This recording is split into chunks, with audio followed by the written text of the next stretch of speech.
কি বৌদি কি রান্না করবে আজকে? কালকে বলে ইঁচড় করবে বলে, ইঁচড় কেটেছো? হ্যাঁ হ্যাঁ, এই তো ইঁচড় কেটেছি, সুন্দর করে ইঁচড় কাটা হয়ে গেছে। এটা চিংড়ি দিয়ে করব। চিংড়ি মাছ দিয়ে? হ্যাঁ, কালকে এনেছিল চিংড়ি মাছটা, ফ্রিজে রেখে দিয়েছি। ও, এই যে চিংড়ি করব। আর আর দেখছি একটু পালং শাক করবো, পালং শাক এনেছে। ও, পালং শাক। আর রাত্রিবেলা যেহেতু একটু মেলায় যাব, হ্যাঁ, সেই বর্ধমানের ওইদিকে। তো অনেক দূর। হ্যাঁ হ্যাঁ, অনেক দূর। এই বিকেলবেলা করে বেরোবো। দাদা আর তুমি যাবে? হ্যাঁ, তার জন্য এবেলা একটু অল্প রান্নাই করবো। হ্যাঁ, ওই বেলা আবার খেয়ে দিয়েও আসতে পারো। হ্যাঁ হ্যাঁ, ওরা নেমন্তন্নই করেছে। ও, তাই ওখানে যাচ্ছো? হ্যাঁ, ও, তাই বেশি কিছু করবো না, ইঁচড় করি আর পালং শাক তরকারি করি, আর একটা দেখি কি করা যায়, ও, এটাই করবো। তাই ইঁচড় কাটা হয়ে গেছে? হ্যাঁ হ্যাঁ, কাটা খুব সুন্দর করে কেটেছি, দেখো। তাই? হ্যাঁ, এই দেখো, আমি আমার দিদি শাশুড়ি এইভাবে শিখিয়েছে, ও, খুব সুন্দর করে আলাদা আলাদা করে। আমি আঁশটা পছন্দ করি না, এইভাবে মানে মাংসটা এক সাইডে বার করে নিই, হ্যাঁ, আর পিসটাও আলাদা করে বার করে নিই, ও, এইভাবেই করি। ঠিক আছে। কি বৌদি কি রান্না কি করছো এখন টিফিনে? টিফিনে পরোটা হচ্ছে আর আলুর তরকারি হচ্ছে। ও, তাই? হ্যাঁ আলুর তরকারি কালারটা তো সুন্দর এসেছে। কাঁচা লঙ্কা দিয়ে করছো না? হ্যাঁ হ্যাঁ, কাঁচা লঙ্কা দিয়ে। আর এই যে আর পরোটা? হ্যাঁ, গরম গরম পরোটা আলুর তরকারি এখন খাবো। ও, আজকে তো দাদার ছুটি, আজকে বৃহস্পতিবার তো। হ্যাঁ, ওই জন্যই গরম গরম খেতে পারবে, নাহলে প্রত্যেক দিনই তো ঠান্ডা খাই। আহ, ঠিক গরম গরম আছে। খেতে ভালো লাগে।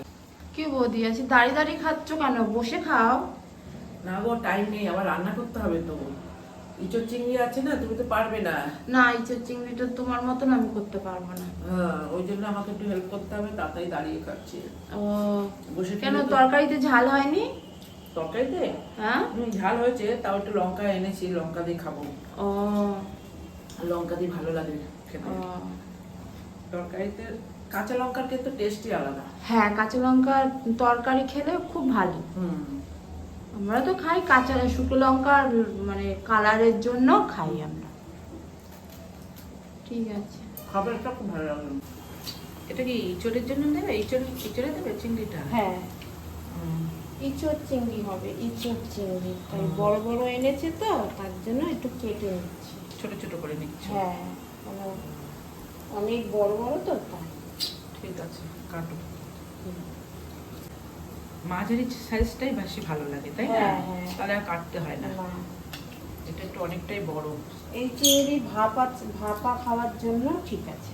হ্যাঁ, ভাজা হয়ে গেছে, লাল লাল করে ভেজে নিয়েছি চিংড়ি মাছটা। এখন তুলে নেব, তারপরে মশলাটা কষিয়ে নেব।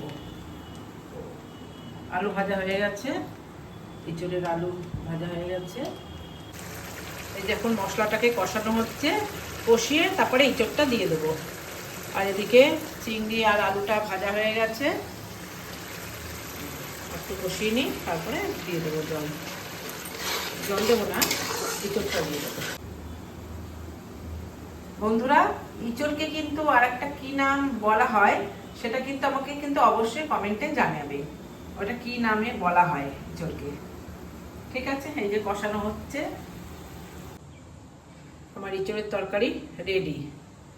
এখন একটু গরম মশলা দেবো, তাহলেই হয়ে যাবে। আর একটু বেশি করে করলাম, কারণ সবাইকে একটু দেবো বলে। এই যে ভাত নেওয়া হয়ে গেছে, ভাত, পালং শাকের তরকারি, আলু পেঁয়াজ ভাজা, আর হচ্ছে ইঁচড়ের তরকারি চিংড়ি দিয়ে, আর এটা হচ্ছে চাটনি। এবার তাহলে খেয়ে নিই।